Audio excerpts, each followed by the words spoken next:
यानंतर बातमी आहे मुंबईमधली। मुंबईच्या मध्य रेल्वे मार्गावर आज सकाळी मुलुंड स्टेशनवर एसी लोकल अचानक बंद पडली। त्यामुळे प्रवाशांचा मोठा खोळंबा झाला। सुमारे 15 मिनिटं ट्रेन प्लॅटफॉर्मवरच थांबून राहिली आणि त्यामध्ये एसी यंत्रणा बंद झाली। त्यामुळे डब्यांमध्ये प्रचंड उकाडा निर्माण झाला। एसी लोकल ज्याचे दरवाजे बंद असतात त्याच्यामध्ये प्रवासी अडकले होते। एसी लोकल बंद पडली आणि त्यातच एसी सुद्धा या लोकलमधला बंद पडला।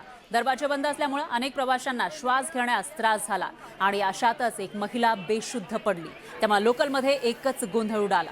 तात्काळ याची माहिती रेल्वे सुरक्षा दल आणि रेल्वे प्रशासनाला देण्यात आली। आरपीएफ जवानांनी तसंच सहप्रवाशांनी तातडीने मदत करत दरवाजे उघडून बेशुद्ध महिलेला आणि गुदमरणाऱ्या प्रवाशांना सुरक्षितपणे लोकलच्या बाहेर काढलं, ज्यामुळे मोठी दुर्घटना टळली।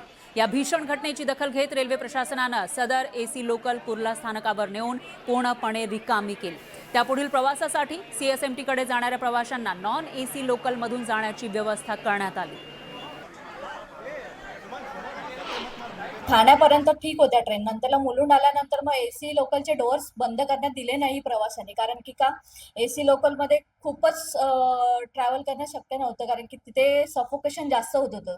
त्यामुळे अर्धी लोक उतरले, अर्धी लोक चढले, त्याच्यामध्ये लोकांनी डोअर्स चालू ठेवले, डोअर बंद करू दिले नाहीत।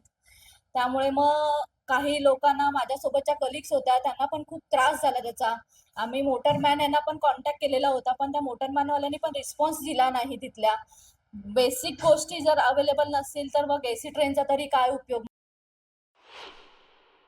या एसी रेकमध्ये का ही अडचण आली किंवा याची वातानुकूलित यंत्रणा का बंद झाली याचा डिटेल तपास या रेकला कारशेडमध्ये घेऊन केला जातो आहे। ज्यावेळेस कुठल्याही एका पर्टिक्युलर डब्यातला एक एसी जर काम करत नसेल तर त्याच्या आजूबाजूचे जे 2 डबे असतात त्याच्यातले जे एसी असतात ते देखील तिथं फंक्शनल होतात। ते फंक्शनल का झाले नाहीत याची देखील माहिती आणि याची देखील चाचणी ही केली जाते आहे।